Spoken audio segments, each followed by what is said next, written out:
What's up everyone, welcome back to the channel. तो guys आज हम शुरू करने जा रहे हैं इकोनॉमिक्स का एक मोस्ट इंपॉर्टेंट यूनिट। आपके बोर्ड्स में ये मैक्सिमम मार्क्स का यूनिट है मैक्रो इकोनॉमिक्स में, और इस यूनिट में बहुत अच्छे तरीके से आपको चीज़ें सीखनी पड़ेंगी क्योंकि थोड़ा समझने वाला टॉपिक है ना। इसको आप डायरेक्टली लर्न नहीं कर सकते हो। तो मैं बहुत ही आराम से बहुत अच्छे तरीके से एक एक चीज़ बाय बेसिक्स आपको समझाऊंगा, क्योंकि इकोनॉमिक्स में सब करने के बाद भी ऐसा लगता है कि लिखूं कैसे, समझ में नहीं आ रहा है ना। तो एक एक छोटी से छोटी चीज़ हम इसमें कवर करेंगे और इस पर्टिकुलर यूनिट को कंप्लीट करेंगे। यूनिट में 3 चैप्टर्स हैं। चलिए आज पहले चैप्टर के साथ शुरू करते हैं, that is aggregate demand and related concepts. Let's begin.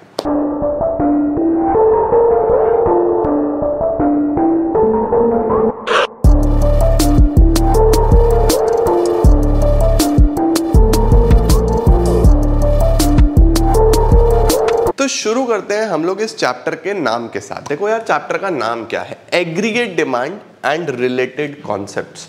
अब इस चैप्टर में आपको डिमांड के आसपास के कॉन्सेप्ट सीख के चलने हैं, है ना। हमने क्या करा है, हमने माइक्रो इकोनॉमिक्स में 2 कॉन्सेप्ट पढ़े हैं, एक है डिमांड और एक है सप्लाई। अब डिमांड और सप्लाई में बेसिक डिफरेंस क्या होता है? जब हम एक इंडिविजुअल की बात करते हैं तो वहाँ पे हम डिमांड बोलते हैं, वहीं पे एक इंडिविजुअल प्रोड्यूसर की बात बोलते हैं तो वहाँ पे हम सप्लाई बोलते हैं। बट आज जो हम कॉन्सेप्ट पढ़ रहे हैं वो मैक्रो इकोनॉमिक्स में पढ़ रहे हैं, राइट। अब मैक्रो इकोनॉमिक्स में बच्चों डिमांड सप्लाई नहीं होता, मैक्रो इकोनॉमिक्स में होता है aggregate demand and aggregate supply. तो इस फर्स्ट चैप्टर में हम जो पढ़ेंगे वो एग्रीगेट डिमांड और एग्रीगेट सप्लाई के बारे में पढ़ेंगे। अब सर सबसे पहले ये एग्रीगेट शब्द कहाँ से आया? एग्रीगेट का क्या मतलब होता है? तो देखो, एग्रीगेट का मतलब होता है सम ऑफ, राइट। मतलब कुछ चीज़ों का सम होना, समेशन होना, एडिशन होना। तो एग्रीगेट डिमांड का बहुत आसान सा मतलब होता है कि एक इकोनॉमी में जितने भी सेक्टर्स हैं उन सब की डिमांड को ऐड कर दूं तो एग्रीगेट डिमांड बन जाएगा। सीधी सी बात है या नहीं है? अब सर किसी भी इकोनॉमी में सेक्टर्स कितने होते हैं वो आप सर्कुलर फ्लो ऑफ इनकम में पढ़ के आए हो। जब भी हम सेक्टर्स ऑफ इकोनॉमी की बात करते हैं, सेक्टर्स ऑफ एन इकोनॉमी, तो हमारे पास 4 प्रकार के सेक्टर्स होते हैं बच्चों, 4 टाइप्स ऑफ सेक्टर्स। कौन कौन से? सबसे पहले होते हैं कंज्यूमर्स, जिनको हम हाउस होल्ड्स भी बोलते हैं, जो बेसिकली सामान का एक्चुअल डिमांड करते हैं। दूसरे होते हैं फर्म्स, जिनको हम प्रोड्यूसर्स भी बोलते हैं, है ना। तीसरा होता है हमारे पास गवर्नमेंट भी चीज़ों का डिमांड करती है। चौथा होता है हमारे पास रेस्ट ऑफ द वर्ल्ड, यानी कि एक्सपोर्ट और इंपोर्ट की हम इसमें बात करते हैं।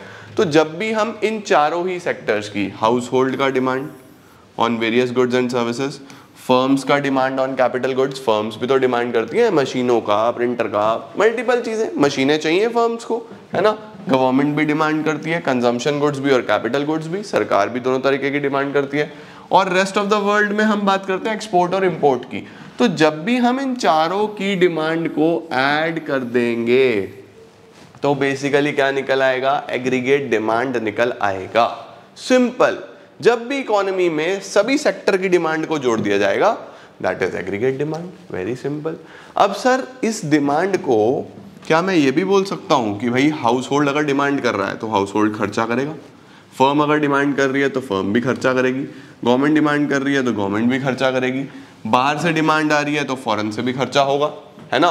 तो क्या सर मैं डिमांड को एग्रीगेट एक्सपेंडिचर के इक्वल भी बोल सकता हूँ? क्या डिमांड को एग्रीगेट एक्सपेंडिचर के बराबर भी बोला जा सकता है? जी हाँ, बिल्कुल बोला जा सकता है। अभी मैंने आपको क्या बोला कि चारों सेक्टर की डिमांड को जोड़ दो, है ना। अब याद करो, जब आपने नेशनल इनकम में एक्सपेंडिचर मेथड पढ़ा था तो एक्सपेंडिचर मेथड में आप क्या बोलते थे? एक्सपेंडिचर मेथड में भी तो 4 ही कॉम्पोनेंट्स होते थे, याद करो। सबसे पहला गवर्नमेंट फाइनल कंजम्पशन एक्सपेंडिचर, क्या वो सरकार के खर्चे की बात हो रही है? ये गवर्नमेंट वाला element. Private final consumption expenditure, क्या ये हाउस होल्ड वाला एलिमेंट है? ये हाउस होल्ड वाला एलिमेंट। उसके बाद ग्रॉस डोमेस्टिक कैपिटल फॉर्मेशन, क्या यहाँ पे इन्वेस्टमेंट्स की बात होती है on capital goods, gross domestic capital formation, ये जो फर्म, ये हो गया हमारा ये फर्म्स वाला पार्ट। और लास्ट क्या होता था, नेट एक्सपोर्ट्स, यानी कि एक्सपोर्ट्स माइनस इंपोर्ट्स होता था या नहीं होता था। तो यही चार चीजें तो यहाँ पे भी हैं। तो याद रखना बच्चे, एग्रीगेट डिमांड को ही हम एग्रीगेट एक्सपेंडिचर भी बोलते हैं, और ये आप कॉन्सेप्ट नेशनल इनकम में ही पढ़ाए थे, सेम कॉन्सेप्ट है। चलो अब मैंने आपको बेसिक समझा दिए ना, आओ अब देखते हैं किताबी भाषा में इसको कैसे लिखा गया है, बुक्स में इसको कैसे लिखा गया है। देखो सबसे पहले आता है व्हाट इज एग्रीगेट डिमांड। तो देखो लिखा हुआ है, aggregate demand is the total value of final goods and services which all the sectors of the economy are planning to buy।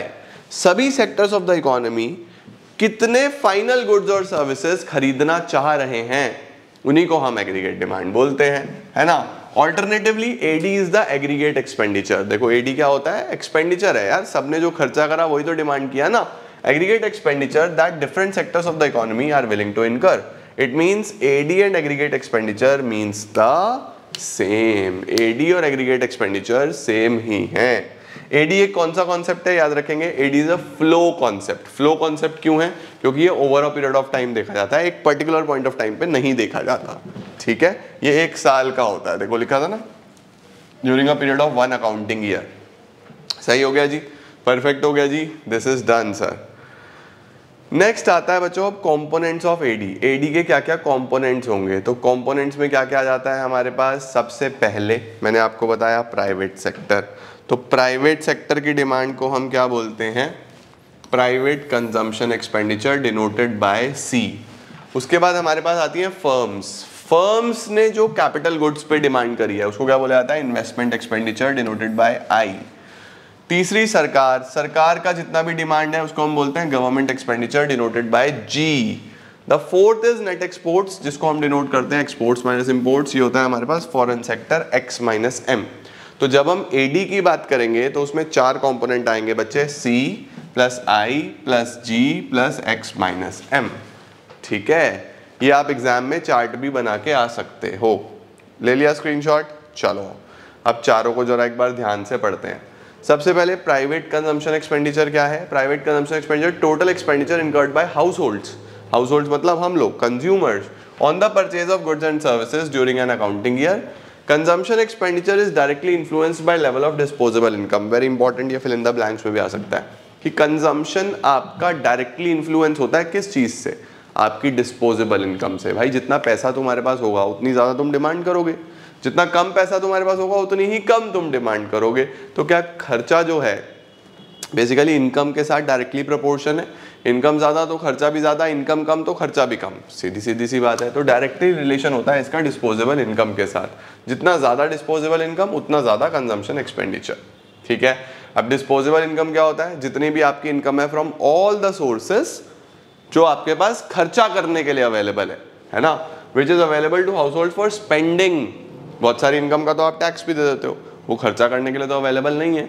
तो आपको सिर्फ वो इनकम लेनी है जो खर्च करने के लिए आपके पास अवेलेबल है आफ्टर डूइंग एवरीथिंग, ठीक हो गया, परफेक्ट। नेक्स्ट आता है बच्चे इन्वेस्टमेंट एक्सपेंडिचर। इन्वेस्टमेंट एक्सपेंडिचर क्या होता है, total expenditure incurred by private firms on capital goods. जितना भी फर्म्स ने खर्चा करा कैपिटल गुड्स पे उसको प्राइवेट एक्सपेंडिचर बोलते हैं। जैसे कोई मशीन ली, कोई बिल्डिंग ली, कोई चेंज इन इन्वेंट्री है, वो सब इसके अंदर आ जाता है, ठीक है, ओके। अच्छा एक चीज और देखो, it is assumed that investment expenditure is autonomous. हमने जो इन्वेस्टमेंट है इसको इजी बनाने के लिए कांस्टेंट रखा है, मतलब हम इसको बार बार चेंज नहीं कर रहे हैं। कोई बात नहीं, अभी आगे आएगा तो मैं समझाऊंगा इसके बारे में, ठीक है। सरकार का खर्चा बच्चों दोनों चीजों पे, कंज्यूमर गुड्स पे भी और कैपिटल गुड्स पे भी। कंज्यूमर गुड्स कौन कौन से होते हैं गवर्नमेंट के लिए, जैसे लॉ एंड ऑर्डर पे खर्चा हो गया, एजुकेशन पे, हेल्थ पे, ये बेसिकली कंजम्पशन हो गया। और कैपिटल गुड्स कौन से हैं सरकार के लिए, हाईवे बनाया, रोड बनाया, पावर प्लांट बनाया, डैम बनाया, कुछ भी ऐसा जो सरकार एसेट बना रहा है, कैपिटल गुड्स पे खर्चा हो रहा है, ठीक है। चौथा नेट एक्सपोर्ट्स का सीधा सीधा फॉर्मूला याद रखना है, एक्सपोर्ट्स माइनस इंपोर्ट्स। फिर डिफाइन कर रहा है एक्सपोर्ट क्या होता है, इंपोर्ट क्या होता है, ये आप जानते हो। जो भी आपने बाहर माल बेचा वो एक्सपोर्ट, जो बाहर से खरीदा वो इंपोर्ट। सही हो गया जी। तो एडी के हमारे पास चार कॉम्पोनेंट्स हैं, C plus I plus G plus X minus M. Household की डिमांड, फर्म्स की डिमांड, गवर्नमेंट की डिमांड और rest of the world foreign demand जो है सबको जोड़ दो, एडी आ जाएगा। सिंपल, एडी का मतलब समझ में आया है ना। देखो इसके बाद लिखा हुआ है AD as a 2 sector model, ये भी मैं आपको बता देता हूँ अभी। AD as a 2 sector model क्या है, देखो अगर आपके एग्जाम में आया ना कि एडी के कंपोनेंट्स बताओ, तो आप कंपोनेंट्स पूरे लिख के आओगे C plus I plus G plus X minus M, ये हमारे कंपोनेंट्स होते हैं एडी के, ठीक है। अब हम लोग के जो सिलेबस में है बेटा जी सीबीएसई में, वो सिर्फ 2 सेक्टर मॉडल है। 2 सेक्टर मॉडल आप नेशनल इनकम में ही पढ़ के आए थे कि हमें बस 2 सेक्टर को ध्यान से पढ़ना है। तो जब हम फर्दर इस चैप्टर को पढ़ेंगे तो हम इन 2 को कंसीडर ही नहीं करेंगे, ये हमारे लिए कंसीडरेबल ही नहीं है। यानी अगर क्वेश्चन आएगा कि एडी के कंपोनेंट्स बताओ तो चारों लिख के आने, बट अब जब आगे चैप्टर पढ़ोगे तो एडी को किसके बराबर बोलोगे, बस C प्लस आई। एडी किसके बराबर है, C प्लस आई के। तो जब भी हम 2 सेक्टर मॉडल की बात करेंगे तो हम कंसीडर करेंगे कि एडी के बस 2 ही कंपोनेंट है, एक C है और एक I है। ओके, अब मैं एक टेबल बनाने जा रहा हूं बच्चे, ये टेबल आपको अच्छे से समझनी है, ये टेबल आपको अच्छे से तैयार करनी है और यही टेबल हमारी तीनों ही चैप्टर्स में चलेगी, 7 में भी, 8 में भी, 9 में भी। तो इस टेबल को तो भैया बढ़िया तरीके से माइंड में सेट कर लेना और रेडी रखना, ठीक है। देखो शुरुआत कहाँ से होगी, इनकम के साथ। 0 ले लो, फिर 100 से बढ़ा लो भाई, 100 रुपए की इनकम, 200 की, 300 की, 400 की, 500 की, 600 की, ये मैंने इनकम ले ली, ठीक है। अब इनकम के साथ साथ मुझे लेना है कंजम्पशन। सर कंजम्पशन का मतलब जितना आप खर्चा कर रहे हो, राइट, कंज्यूम कर रहे हो जो चीज़ों को। अब यहाँ पे एक सोचने वाली चीज़ आती है कि सर अगर मेरी इनकम 0 है, जैसे ये है, अगर मेरी इनकम 0 है तो क्या मेरा कंजम्पशन भी 0 होगा, क्या मैं खाना ही नहीं खाऊंगा, क्या ये कभी हो सकता है। कोविड के टाइम पे सबके बिजनेसेस बंद थे, सारी शॉप्स बंद थी, सारी जॉब्स चली गई थी, बट क्या कंजम्पशन 0 हो गया था, क्या लोगों ने चीज़ें कंज्यूम करनी बंद कर दी थी, नहीं, कंजम्पशन कभी 0 नहीं होता। तो even if the income is 0 there will always be some consumption, ताकि आप अपनी लाइफ सस्टेन कर पाओ, कुछ ना कुछ तो जरूर होगा, है ना। तो ऐसे कंजम्पशन को मैंने यहाँ पे 40 ले लिया, ऐसा कंजम्पशन जो 0 लेवल ऑफ इनकम पे भी होगा उसको हम क्या बोलते हैं, ऑटोनॉमस कंजम्पशन। इसको याद रखना है, ऑटोनॉमस कंजम्पशन। अब तुम्हारे से कोई पूछ ले कि सर ऑटोनॉमस कंजम्पशन डिनोट किससे होता है, तो बोलना स्मॉल c बार, ठीक है। तो ऑटोनॉमस कंजम्पशन क्या है, वो कंजम्पशन जो आप तब भी करोगे even when the income is 0। Sir कहाँ से करेंगे, इनकम तो 0 है बेटा, या तो आप प्रीवियस सेविंग से कर सकते हो, या आप अपने एसेट्स बेच सकते हो, या फिर आप बोरो कर सकते हो। तो यहाँ पे ऑटोनॉमस कंजम्पशन के 3 सोर्सेज होते हैं, या तो प्रीवियस सेविंग्स, या सेल ऑफ एसेट्स, और बोरोइंग्स।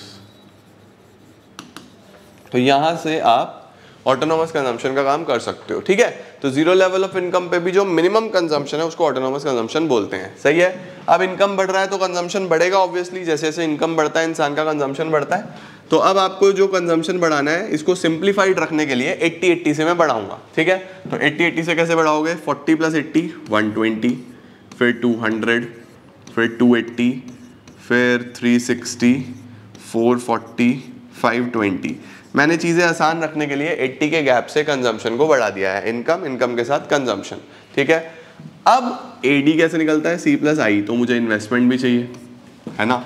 इन्वेस्टमेंट भी इनकम के साथ ऊपर नीचे होती है, 100% होती है भाई। इनकम बढ़ेगी तो इन्वेस्टमेंट भी तो बढ़ेगी ना, इनकम कम होगी तो इन्वेस्टमेंट भी कम होगी, या शायद ना भी हो, प्रपोर्शन ऊपर नीचे हो सकता है। बट अगर हम उसको इतना ज़्यादा ऊपर नीचे करेंगे तो चीज़ें समझनी कॉम्प्लिकेट हो जाएंगी।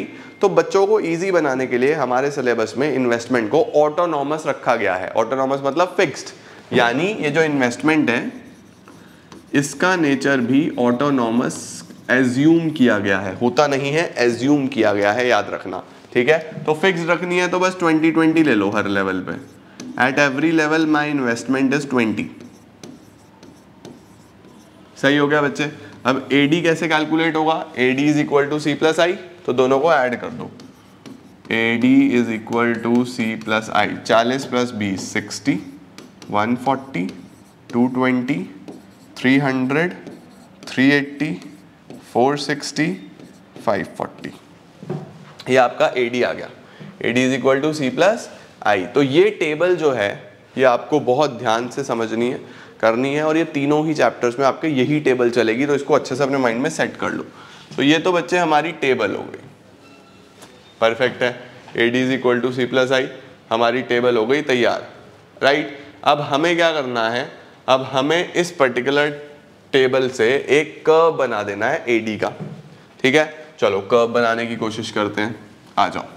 कर्व ध्यान से सीखना बच्चे, इस पूरे यूनिट में बहुत सारे कर्व्स हैं और आपको कर्व्स की बहुत प्रैक्टिस करनी है, राइट। तो ये हमारा x एक्सिस हो गया, ये ओरिजिन हो गया, ये y एक्सिस हो गया। इनकम ले लेता हूँ मैं 100, 200, 300, 400, 500, 600, ये मैंने क्या ले ली, ये मैंने इनकम ले ली, ठीक है। अब कंजम्पशन की बात करते हैं। AD के लिए कितना कितना डिफरेंस लें, 80 का ले लेते हैं। 8, 16, 24, 32, 40, 48, 56, लो सर, यहाँ तक ले लिया मैंने, ठीक है। अब देखो सबसे पहले कंजम्पशन प्लॉट कर लेता हूँ, फिर इन्वेस्टमेंट प्लॉट कर लूँगा, फिर AD प्लॉट कर लूँगा, सही है। कंजम्पशन 0 पे भी 40 था, 0 पे भी 40, लो जी यहाँ पे आ गया। फिर 100 पे 120, 100 पे 120, उसके बाद फिर 200 पे 200, 200 पे 200, उसके बाद 300 पे 280, 300 पे 280। तो आप इसी तरीके से इसको 500 600 तक प्लॉट करते जाओगे तो कंजम्पशन का कर्व कुछ इस तरीके से ऊपर की तरफ जाता हुआ आ जाएगा। इसको आप पॉइंट टू पॉइंट प्लॉट करना, ठीक है। ये तो आ गया कंजम्पशन। अब देखो इनकम के साथ कंजम्पशन डायरेक्टली प्रोपोर्शनेट है, दैट इज व्हाई ये पॉजिटिवली स्लोपिंग अपवर्ड कर्व आया है ना। जो भी जब भी डायरेक्ट रिलेशनशिप होती है तो कर्व ऊपर की तरफ जाता है, सही है। अब हमें क्या करना है, अब हमें बनाना है इन्वेस्टमेंट का कर्व। तो इन्वेस्टमेंट का कर्व कैसे होता है, 0 पे हमने लिया था 20, 100 पे भी 20, 200 पे भी 20, 300 पे भी 20, ऐसे ही सब पे 20 20 मिलाते रहेंगे तो ये कर्व कैसा आ जाएगा, इस तरीके से स्ट्रेट लाइन। ये हमारा इन्वेस्टमेंट का कर्व आ गया, ये आ गया straight line parallel to x axis, ठीक है, क्योंकि हर लेवल पे सेम है। फिर अगर इन दोनों को जोड़ दूँ C प्लस आई तो हमारे पास AD का कर्व बन जाता है। वो यहाँ 60 से शुरू होगा, 0 पे 60, फिर 100 पे आपने ऐड कर लिया 20 और 120 है ना, 140, तो वो यहाँ आ जाएगा कहीं। फिर अगला पॉइंट यहाँ आ जाएगा, फिर अगला पॉइंट यहाँ आ जाएगा। तो AD का कर्व बेसिकली बिल्कुल इसके पैरेलल बन जाएगा जब आप प्लॉट करोगे। एज इट इज़ आप पॉइंट टू पॉइंट प्लॉट करके देखना तो वो इसके एकदम पैरेलल बनेगा, जिसको मैं बोलूँगा AD is equal to C plus I. तो ऐसे कर्व बनते हैं बेटा, इधर हमने इनकम ले लिया, इधर हमने C प्लस आई ले लिया, तो इस तरीके से दिस इज हाउ आपका AD का कर्व तैयार हो जाता है। परफेक्ट है। ध्यान से देखने वाली कुछ चीज़ें हैं इनके अंदर, वो हम अब डिस्कस करेंगे। सबसे पहला आपको कभी भी कर्व को डिफाइन करना हो तो आप कर्व की शेप्स के बारे में बताओ, आप कर्व के स्लोप के बारे में बताओ, आप कर्व से होने वाली रिलेशनशिप्स के बारे में बताओ। आप इतना डिफाइन कर दोगे तो आपको पूरे पूरे मार्क्स मिल जाएंगे, ठीक है।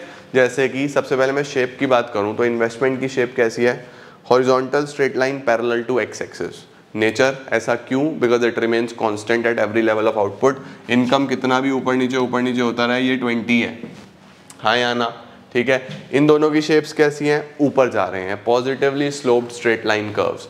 क्यों, क्योंकि there exist a positive relationship between income and C as well as income and AD। दोनों में पॉजिटिव रिलेशन है, इनकम के साथ दोनों बढ़ते हैं, है ना।